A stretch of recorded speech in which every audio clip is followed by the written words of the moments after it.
Guys, দেখতেই পাচ্ছেন আমার মনটা আজকে একদমই ভালো নেই।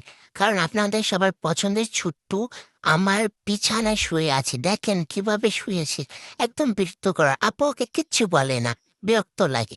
এই আপু যত যাও, আমার রাগ তোমার ভাঙানো লাগবে না। তুমি গিয়ে তোমার ছোট্টকে ওই বিছানায় শোয়াও, যাও। এই আপু, ও কেন আসছে আমার জায়গায় শুতে? ওকে এক্ষুনি এখান থেকে যেতে বলো। আমি বলছি ওকে এক্ষুনি আমার জায়গা থেকে সরে যেতে বলো। এই তুই আমার পা ছাড়বি নাকি তোকে একটা থাপ্পড় দেবো, যা এখান থেকে। একদম ঘোটা কেন দেবো তোকে, চিনিস আমাকে? দেখছো আপু কি বলো, ওনাকে আমাকে মারবে। দাঁড়া, এখন আমি তোকে কি অবস্থা করি দেখ। তোর মাথার উপর উঠে তোর ঘাড়ে এমন কামড় দেবো তুই এখান থেকে পালাতে বাধ্য হবি, যা। হা হা হা, দেখাই তো গেল কে বালাতে বাধ্য হলো এখান থেকে। এই আপু কে এনো না তো এখানে, যাও।